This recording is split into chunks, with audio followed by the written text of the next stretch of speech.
And thank you everyone for coming out tonight. This is a real kind of pleasure for me because the publication of this book is kind of the culmination of my time knowing you so far.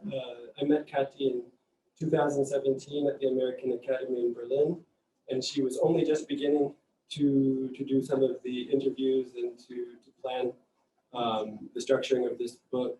And so it's an extraordinary achievement. I'm extremely proud of you as a friend.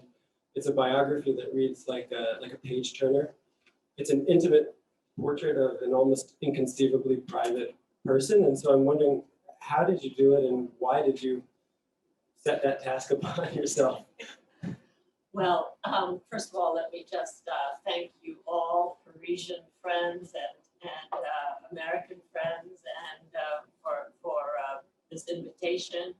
I love being back here. Am I on mic, by the way? Yes. And it's just it's wonderful to see so many live people. I don't know about the rest of you, but I am so done with Zoom. But although on the way over here, I said to my daughter that Parisian traffic is making me long for Zoom because it took 45 minutes from the quartier to get here. So, but it's such a pleasure to be here with my dear friend Thomas, one of the writers I most admire, and whose craftsmanship I kept channeling as I was writing this impossibly difficult book to write. As Thomas said, she is, I would say, borderline paranoid in her need for privacy. So not exactly the ideal subject for a biography. However, she's a historic figure, the most powerful woman of our time, and she has made history multiple times and has permanently put to rest any question anyone might have about the capacity of a woman to lead. She has led the most powerful country in Europe. Pardon. Vous allez m'excuser pour dire ça, mais objectivement, c'est un fait. We can discuss that afterwards. She, for 16 years, which is remarkable in this day and age of ever-shrinking attention spans. So I wanted Thomas to find out what it was about this woman of rather conspicuous lack of rhetorical skills, a drab affect, and a triple outsider. So this is a woman from East Germany, a scientist, and a woman in an almost entirely male political culture. So I set out to pierce that mystery of how did she do that, and it's for you to judge as to whether I have answered that. But all I can tell you is that I did my damnedest to get past her thick wall of privacy. To do that. It seems to me that like the three kind of supposed setbacks that you list that she had, she's an East German, she's a woman, she's not coming from a political culture, were actually assets. It reminds me of when James Baldwin, when an interviewer said to him, well, you've written that you were black, you were ugly, you were poor, and you were gay. And he said, yeah, and so I had nowhere to go but up from there. And so it sounds like these were setbacks in other people's minds, but for her, they actually allowed her to see things differently and do things differently. Yeah, that's a very interesting point, and she did manage to turn each of those handicaps into advantages. And in fact, many things, I believe, will surprise you in this book, because she really isn't who you think she is. She is, first of all, cunning. She is one of the most canny politicians of our time. She is fiercely ambitious, would not want people to know that, because as a woman, of course, to be ambitious is considered to be rather bad form. And she is funny as hell. That's a direct quote from the current governor of New Jersey. And she does have a killer sense of humor. So that made it kind of fun, collecting Merkel's bons mots, which are scattered throughout the book. But she keeps that humor to herself or to her inner circle. But so it seems to me that a lot of her personality is shaped from the distinct experience of being East German. I want to stay on that a little bit. And she had a kind of extraordinary family situation that's really fascinating. In the early part of the book, you delve into how abnormal her father was and the decisions that he made. Yeah. And that seems to have really shaped her. Absolutely. So the two shaping influences of her character and her remarkable career were her East German childhood and youth. She was a captive of the Stasi state for 35 years. So she was a fully formed adult when she first crossed from east to west. And the other was her father, as you said, who was a very austere Lutheran minister whose full approval and affection she never gained, but she never stopped trying, and who made the most remarkable decision at a time when all the traffic was from east to west, as the Soviet forces were pushing their way across the European map.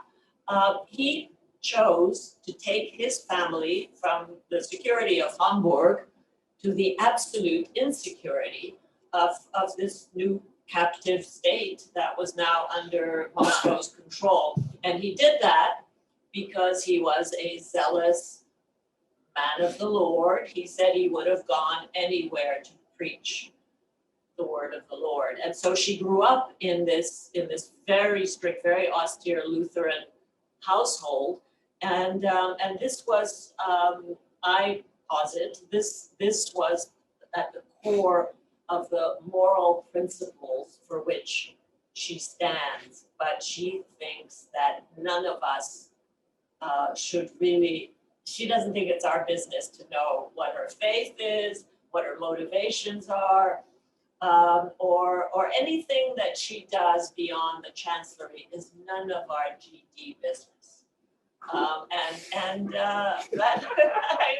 I mean, in this age of total exposure of self, that's a rather remarkable personality. But I also think that too is responsible for her longevity. She never gave her all to the public. She always preserved a large part of who she is to herself. Yeah, I mean, but with the father, he was a man of God and he was a man of principle, but he was also criticized. It was interesting to read by members of his faith-based community as well, because he was also quick to compromise with the abuses of the state in a way that probably shaped her too, I imagine. When I recently asked a close friend of Merkel's, who was one of my best sources, and I was fortunate in that I did get close to her inner circle, which I think is unusual. I think it's the first biography that is actually based on her long interviews with her intimates, because usually if you talk to the likes of me, she's done with you. But at any rate,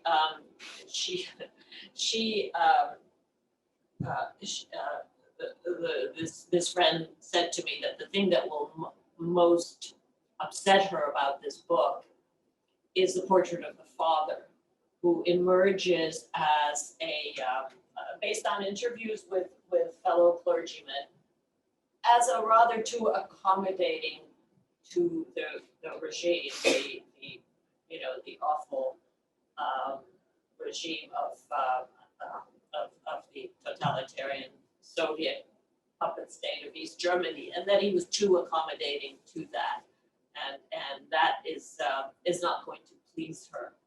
But it's based on interviews with fellow clergymen, so I didn't make it up. What I really liked is, especially early on, it seemed like you were kind of having in the footnotes a conversation back and forth with her with her past and with your past in Hungary, because you come to this also, you strike everybody here. You're passing as an American, but you're in fact, you were raised in a communist satellite state.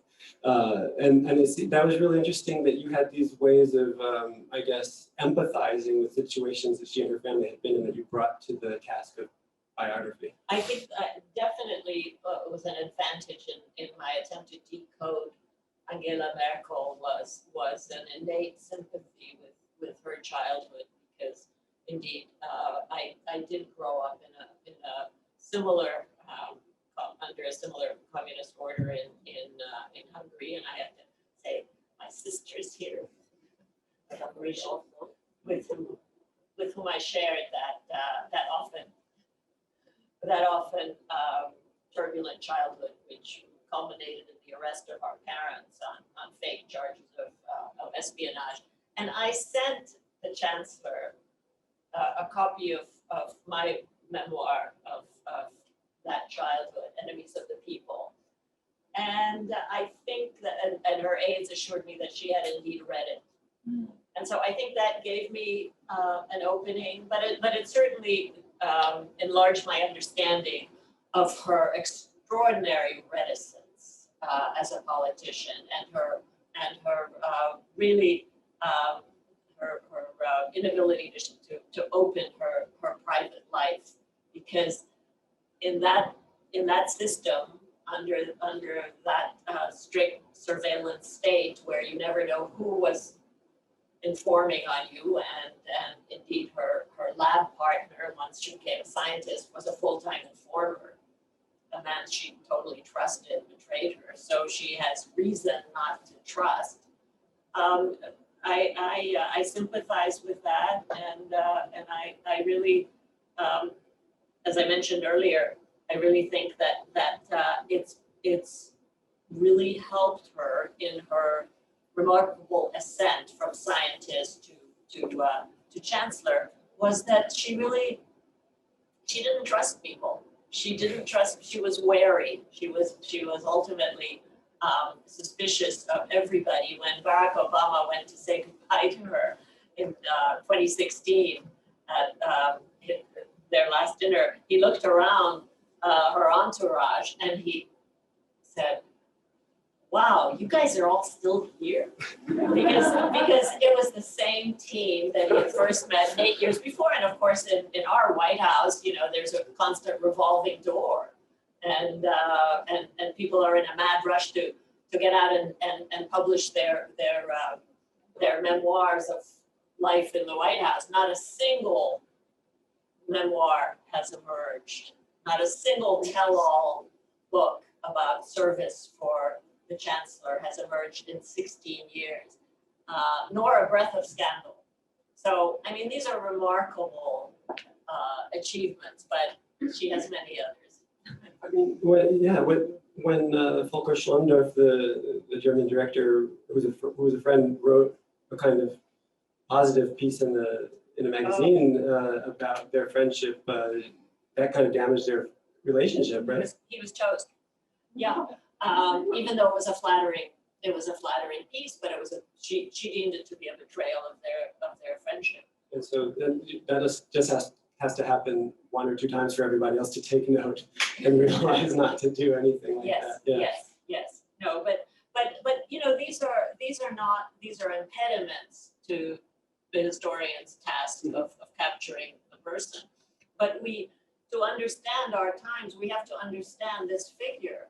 Because how is it that Angela Merkel ultimately became the ultimate defender of our values of the post-World War II rule of law and open borders and tolerance? I mean, how did that happen from this little sleepy little village in deep inside the East Bloc to becoming the only leader who really stood out to Donald Trump and Vladimir Putin, with whom she has been locked in a dysfunctional marriage for I mean, they're still talking. I mean, basically, she's the only one who he respects. documents among his fellow heads of state, they literally speak each other's language because she grew up speaking Russian, and he was the KGB agent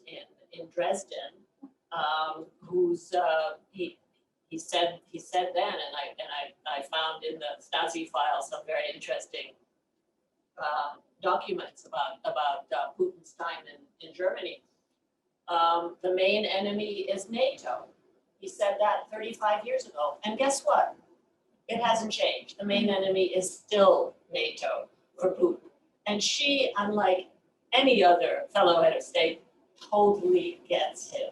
He cannot shake her from her determined ability to withstand whatever he throws at her. And he's tried every KGB dirty trick.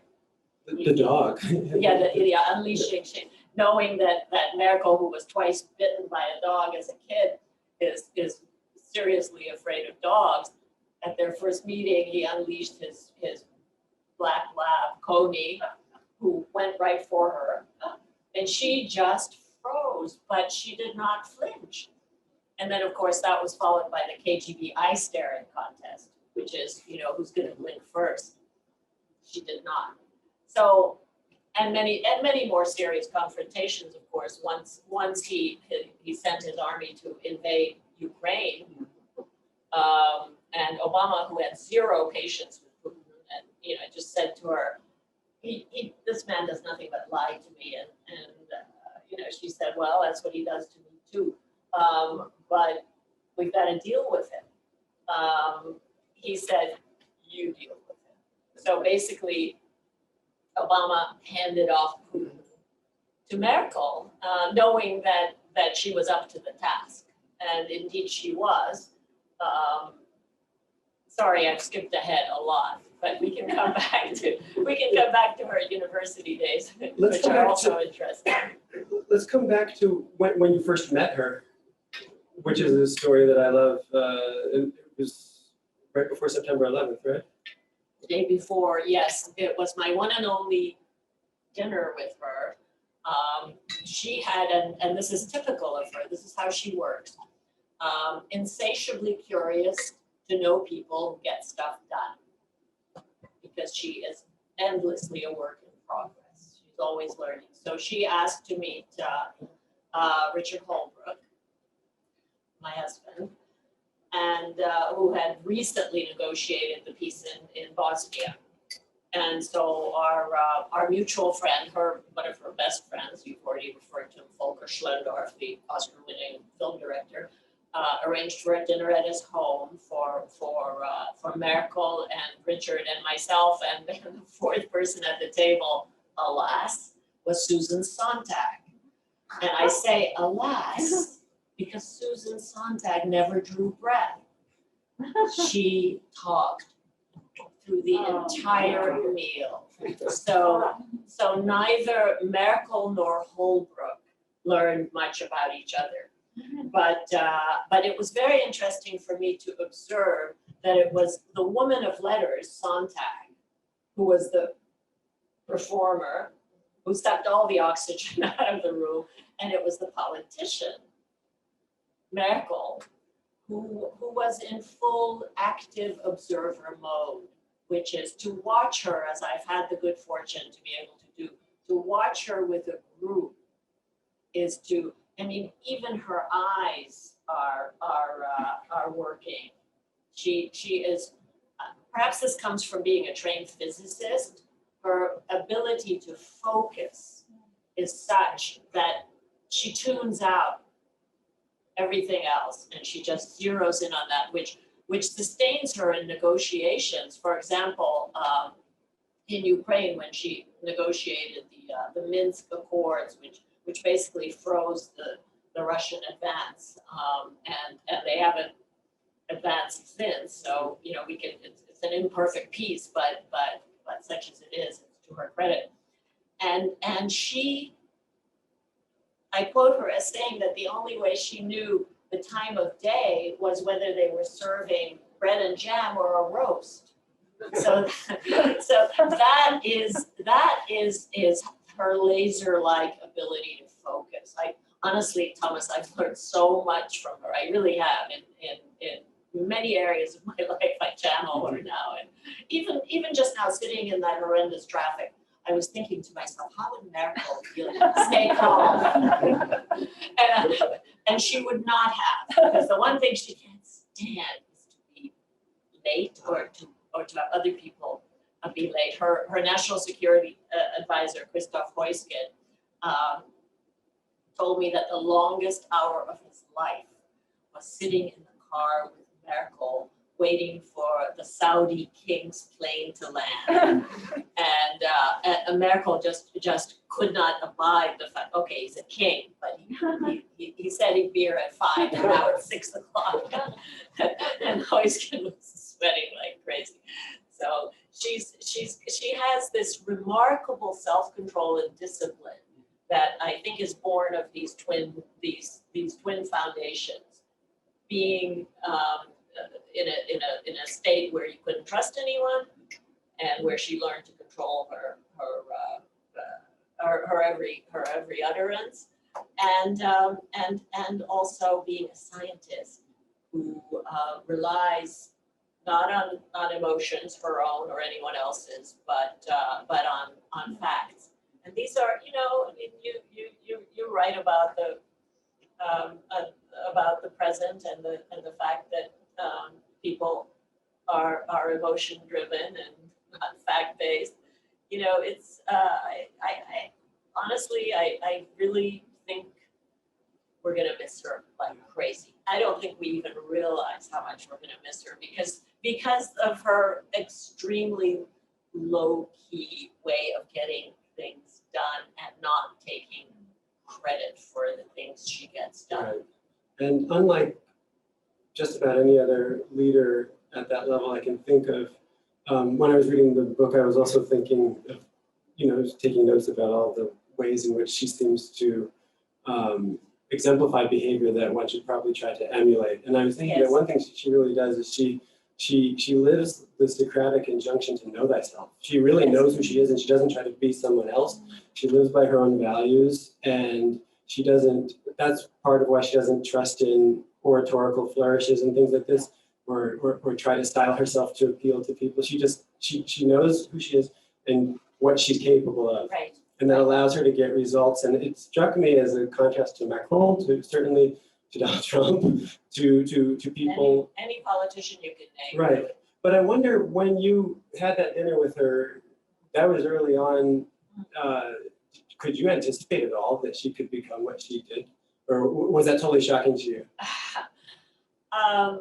Of course I couldn't. She was then a lowly, she was the youngest minister in the cabinet of Helmut Kohl, her mentor, who, by the way, just as a sidebar, she totally decapitated Kohl, her initial mentor, who and demonstrating the qualities that you're referring to.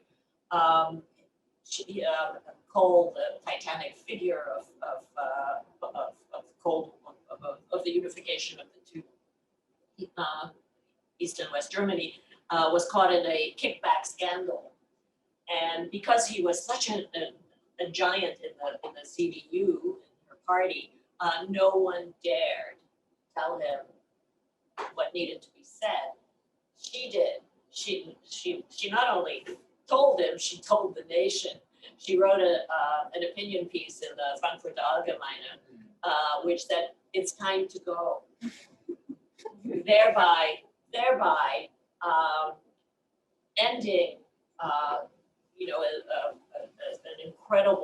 incredibly successful political career, Kohl's, and clearing the way for herself. So it was a twofer. And because she demonstrated to all the men, and they were all men in the CDU, that she knew how to wield power. But Schroeder didn't learn. Watching what happened to Kohl, he didn't learn what was going to come for him. No.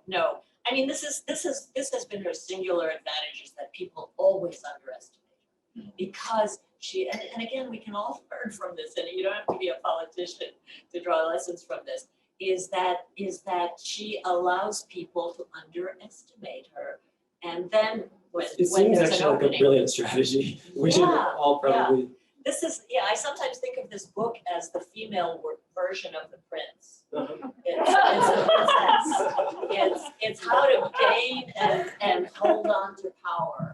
Because it isn't enough to, okay, so she got elected. I mean, people get elected and then they're done. 4 times reelected. So,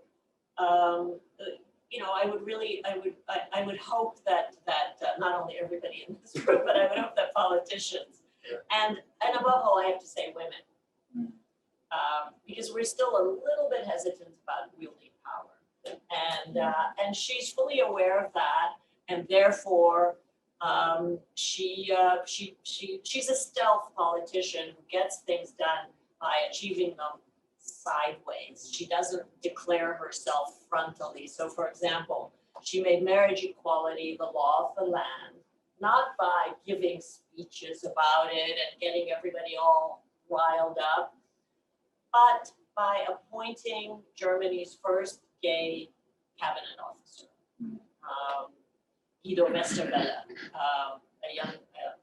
a much younger man whom she really admired, and one of the few times that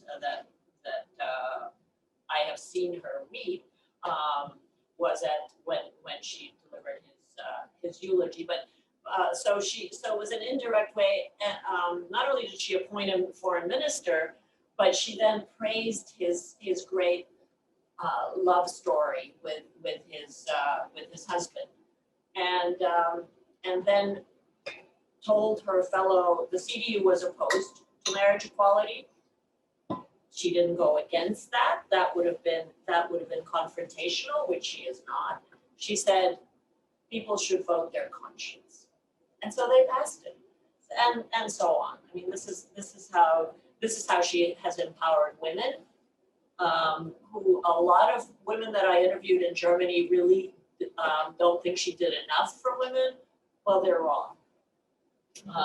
She just didn't make any big speeches about it. But I mean, starting with her example,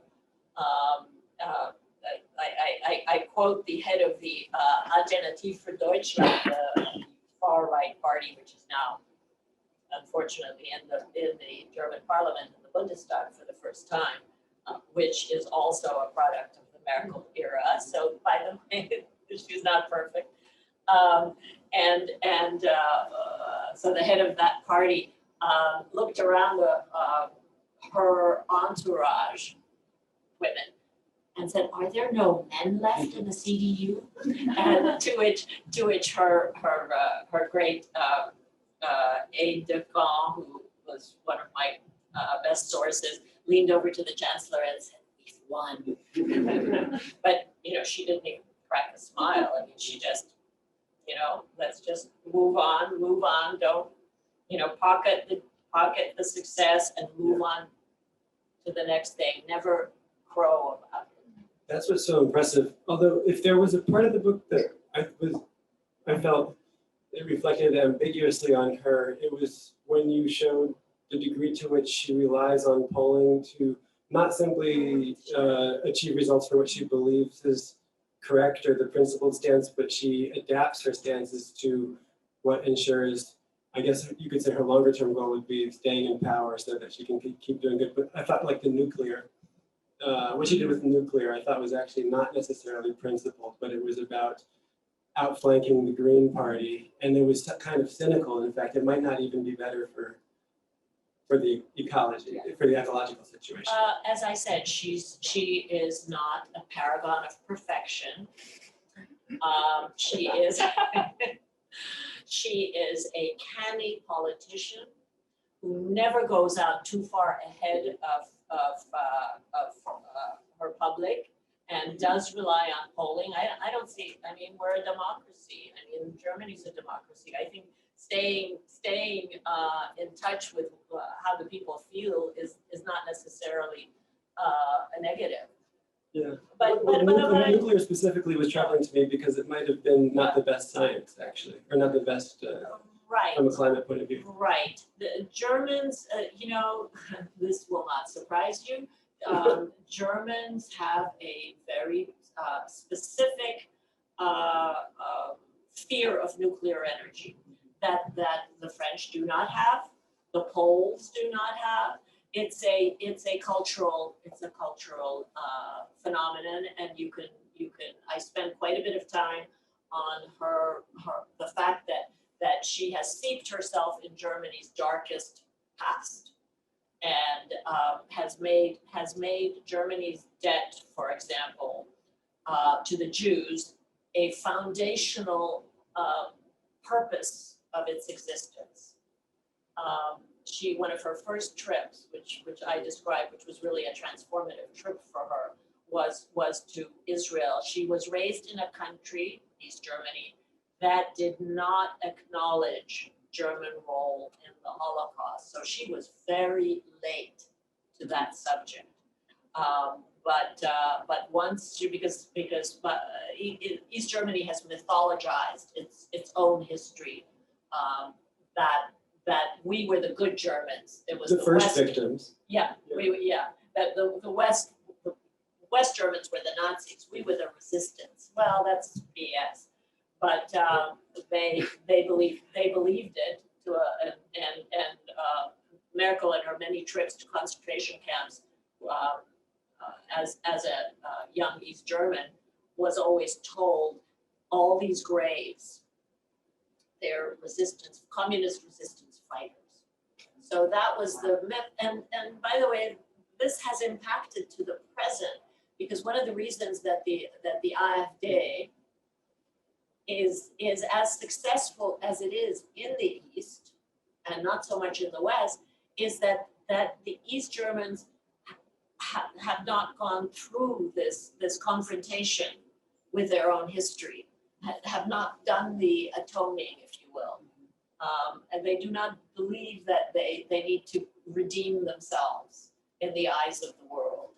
And as a result, they're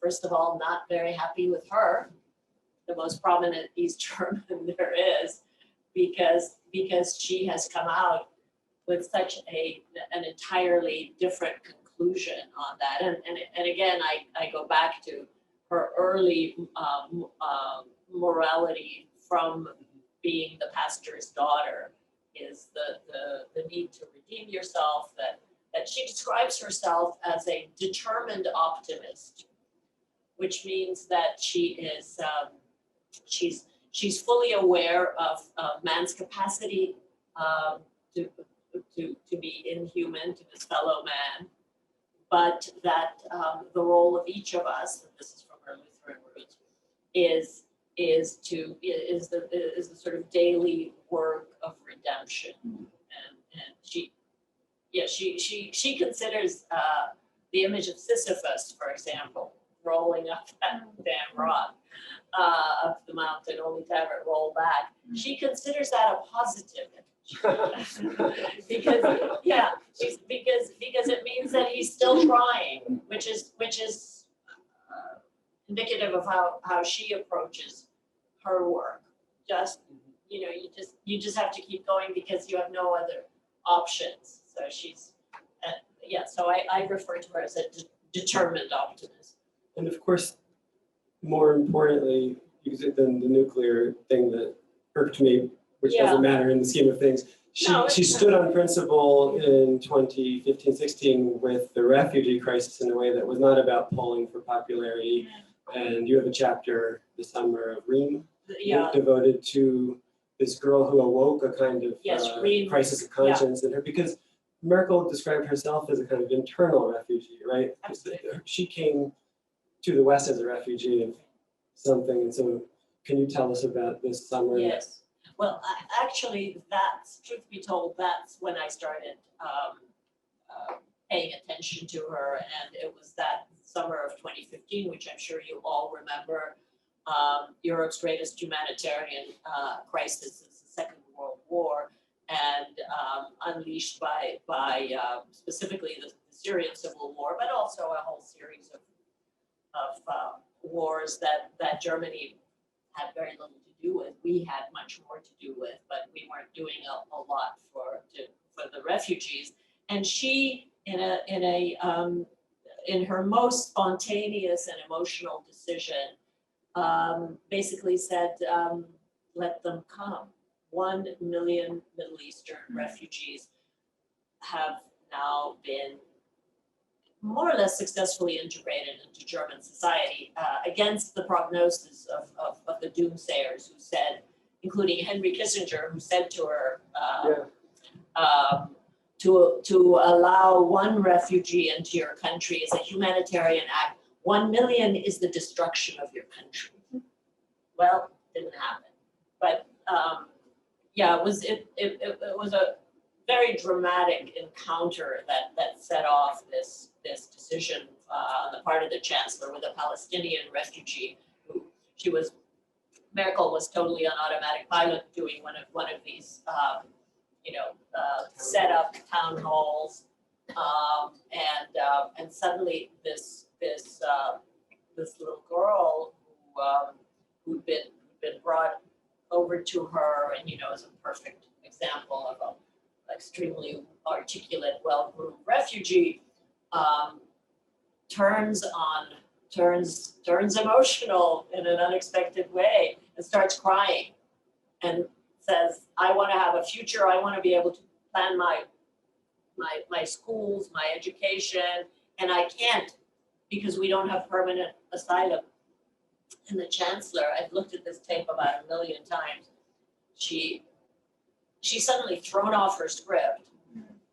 She's no longer an automatic pilot. And she whispers one word into her microphone, Gott, like that, the microphone, God, and goes over to the girl, reaches out, and her eyes are incredible, it was hard to tell who was more stricken, the refugee girl or the Chancellor. But that was the beginning of her transformation into the refugee Chancellor. And at a time when almost every other country in Europe, there were 2 notable exceptions for a while, Sweden and Austria behaved fairly well in the early days, but then not so much later. But anyway, putting up walls, unspooling barbed wire. Germany that summer became not only the economic powerhouse of Europe, which it already was, but the moral center. And that I consider her, if I'm sure eventually you'll ask me what is her singular legacy. So I'll beat you to it. It's turning Germany into the moral center of, I would say the world. Who else is in competition for that, unfortunately? You're lucky you're speaking to an American, not a French audience right now. I don't really. You think a French audience would say we're the moral capital? Yeah, Benoit. No, I wish there was competition for that title, but alas, there isn't. And that is, in addition to her establishing once and for all that women can lead, and that women, I maintain, lead differently. Then I'd love to engage you on that one. Her twin and most enduring legacies will be that she made Germany into an immigrant nation and a moral one, in addition to what she has done in her low-key way for women. Since you beat me to that question, I'm sorry. I think we're at the point where we should open up to some audience questions. Yeah, Ajigu in the back. First, can we have a round of applause, please?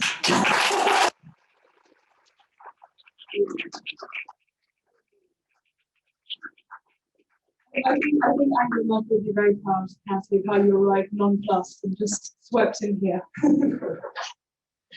Well, it's true. If you have any questions, we're now turning to the question time of the evening, so we're taking questions on Zoom and in person. Merci.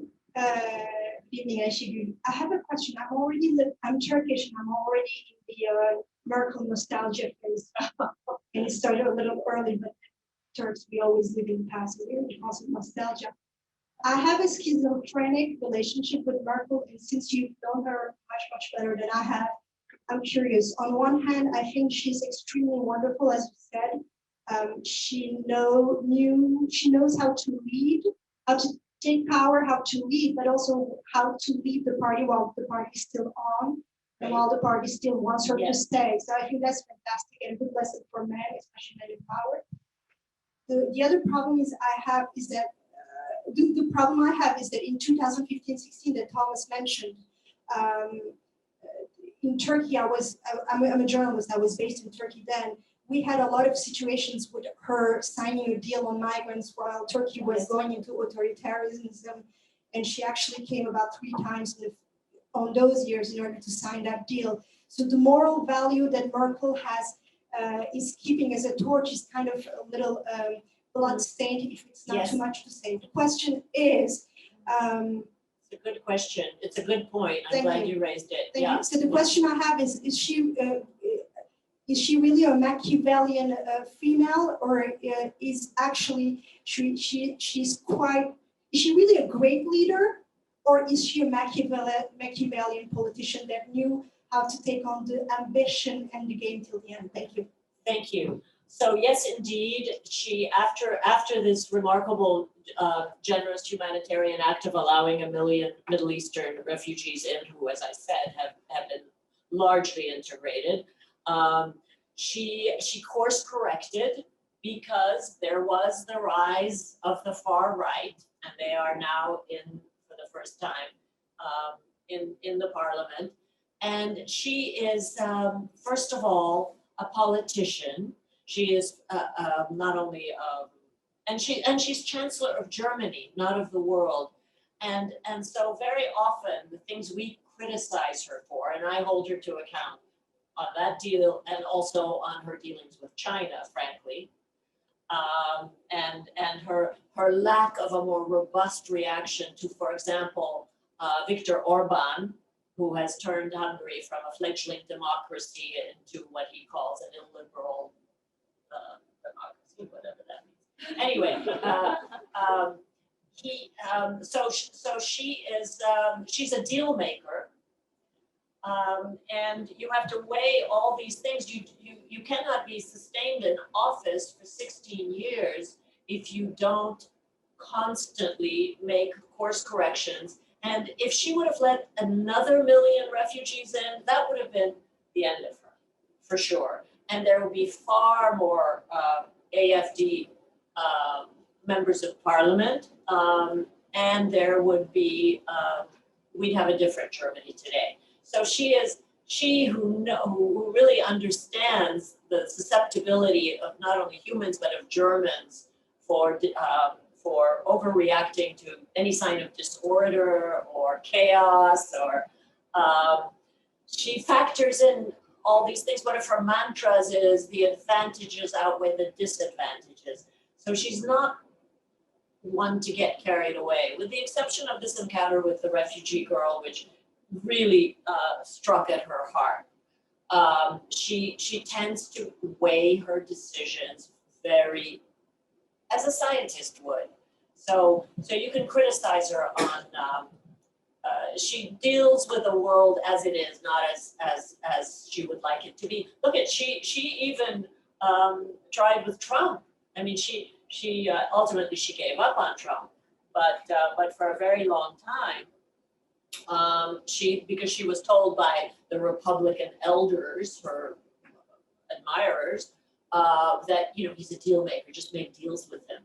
Well, that didn't turn out to be the case, but she kept trying until the end. And I have to tell you that she, who reveres the United States as the country that gave her second chance and gave Germany its second chance, is now rather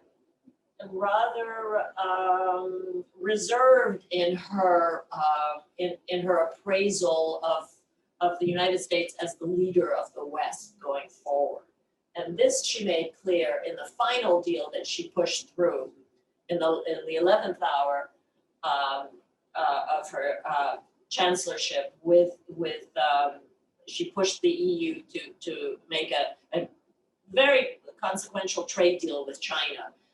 When the Biden administration had already come in, Trump was defeated, and they asked her, Biden's people asked her to hold off on this deal. Let's do this together, leveling the playing field with China.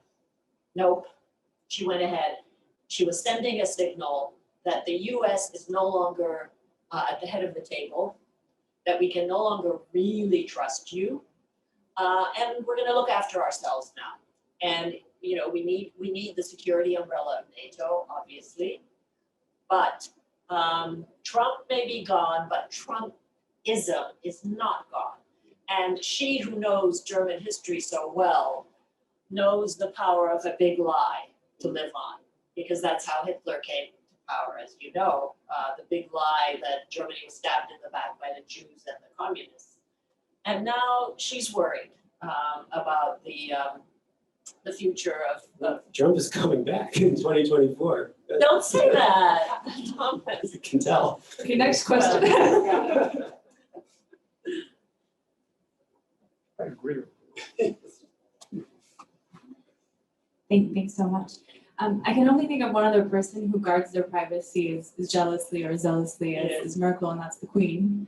But I think the Queen has one role for life, literally, Right. whereas Merkel is she's relatively young. She's retired from this role, and she's got a lot of life left. And so I'm curious, especially as she's someone who makes deals kind of sideways, as you say. What do you think comes next for her? Yeah, so that's a very good question. I was in the Chancellery last week to present her the book, and had a good hour and a half with her closest aide, and they feel that that she will now take a very well-deserved break. She has never been free in her life. 35 years under the surveillance state, 16 years as chancellor. She's going to wake up and discover what it's like to be free, not to have security, not to have your schedule widely distributed, not to know what you're doing for the rest of the year. That will be, she will, this is my prediction, she will, with her scientist's eyes, observe her own reaction to all that sudden freedom, the ability to get on a plane to wherever she wants to fly over the Andes. That's one trip she wants to take. And I think that she will figure out whether she misses having a seat at the table with the big guys. And one thing we know about her, she will not be rushed. She will take her time. Her one piece of unfinished business for her is climate. In the last pre-COVID speech she gave to the nation, her New Year's speech in January 2020, she announced that climate would be her singular focus for the remainder of her term. Well, 6 weeks later, COVID hit, and so COVID became the absolute. It took over her final 2 years, sadly, and climate again got a back seat. But by the way, her entire 16 years has been a rolling crisis. It never let up. I mean, from the financial crash to We didn't even speak about her role it was big, keeping together. big role keeping the Eurozone afloat and keeping Greece in the EU, which her finance minister did not want to do. And then then the migration, then came the Fukushima explosion, which she seized as an opportunity to take Germany off nuclear power. And then of course came 2016, the election of Trump, which was, you know, for a nightmarish 4 years for her. Not only for her, and then COVID. So she really has been a crisis manager, and I think that the world really owes her for keeping not only Germany on an even keel, but for keeping Europe and what remains of the West on a fairly even keel. She does leave the country in a. I mean, nobody can or should make predictions now because we're still in the middle of a pandemic. Let's face it, we're wearing, or you're wearing masks for a reason. So you know, I was about to rashly say that she leaves Germany in a very stable situation, given that we are in the midst of a given that there's global crisis. instability, That, Germany is doing pretty well. yeah. We have Thank you so much. I just want to say that before I ask my question. It's been wonderful, and I'm very interested in Angela Merkel. She's lovely. Okay. But my question is, you know, for better or for worse, she's kind of become a point of comparison for all future political female leaders, for sure. At least in Germany, I believe in the EU, and probably in the West in general. And I'm wondering whether you think any part of her leadership style or her unique tactics that might be due to her gender have set a damaging precedent for future female leaders who have different leadership styles, or whether she might be the, like I said, the point of comparison where people say, okay, you know, she's okay, but she's not Angela Merkel, or she's not as understanding as Angela, or anything like that. Yeah. Well, I hope you're one of those future leaders, and that you do use her as a model, but an imperfect one. She's a model she's a model of how it's possible to keep your ego in check whilst in politics. I cannot think of a male politician who has this ability to park their ego for the sake of getting on with the job. I mean, can you, Thomas, am I wrong? No, I was trying to, as I was reading the book, there's not a single male politician I could imagine doing some of the things she does. Just like being quiet while Schroeder kept talking to allow him to just annihilate himself. And no man can do that. No, that's her super. So you missed some big wins by not being able to do that. That's her superpower, is that although she doesn't exactly torch her rivals, she doesn't run for the hose to put out the fire as they're self-immolating, which they inevitably do, because she practices the fine art of passive aggression. So when, for example, Gerhard Schroeder, her predecessor as Chancellor, had a public meltdown at the prospect that she was now going to be, oh my God, a woman as Chancellor, and just started kind of gasping. Yeah, and Merkel, like when Putin unleashed his dog, drove him nuts, and so he unraveled. And same thing with Trump. He could never shake her. He at one G8 fished out some candies, you know, probably covered in lint from his pocket, and tossed them at her. Oh my God! And said, "Don't say I never gave you anything." I get it up. Yeah. And you know, everybody else around that table, all the other heads of state, were like, "What?" It's as if she didn't notice.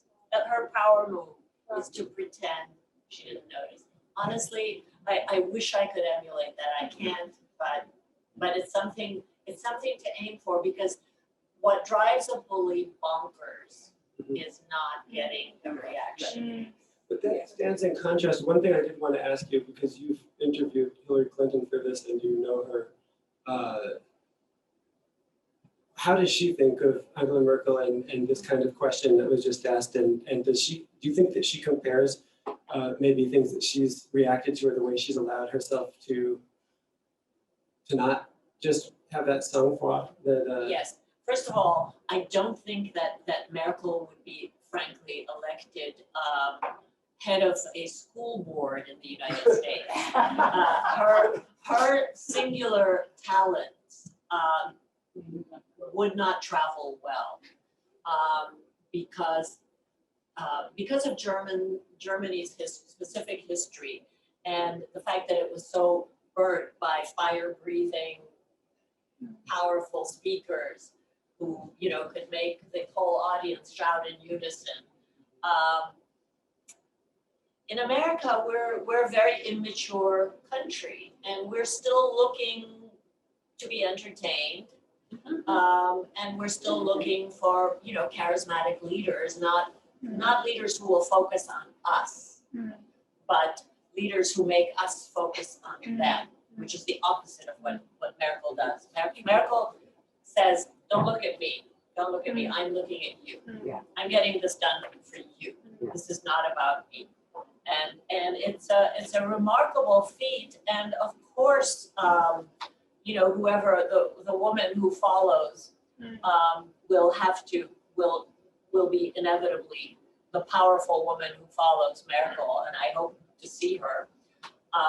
Will be compared to her, but inevitably, I mean, and should be, and should draw important lessons on what succeeds, and what, I mean, I really think we can all draw lessons from that. And again, you've read the book and you know, and you've heard my stories over the last 4 years about her, so you know that I don't think that she is, you know, virtue and the embodiment of perfection or virtue. She's not, but an extraordinarily successful politician who we don't even think of as a politician, who in some ways out of office will continue to have the sort of stature that Charles de Gaulle had in France out of office, because she has now become in many ways the symbol of Germany. So the qualities that we associate with Merkel, so this moderation, this openness toward others, from other cultures, races, ethnicities, which Germans now pride themselves on, and this very low-key persona. These are the qualities that she embodies that now are embodied by Germany, and so I think she will continue to be. Whether she engages, to return to your question about what next for her, her staff also told me that they hope that she will write her own book, which would be highly unlikely, because I mean, it would be so out of character for her to open up, and nor is there much of a paper trail. I mean, that was one of the really challenging things, is that she doesn't commit anything to paper. She doesn't tweet. That's pretty smart. Does not. No. She got on Twitter during the Trump years because she had to follow him. It's an extraordinary achievement. I'm really proud of you personally and professionally, and thank you so much. Everybody should go out and buy this book. I tore through it. It's really a page turner, and it's an intimate portrait of probably one of the more remarkable people alive in our time, actually, and you did a brilliant job bringing her to life. Thank you, Thomas. Great, can we have a round of applause also for Thomas?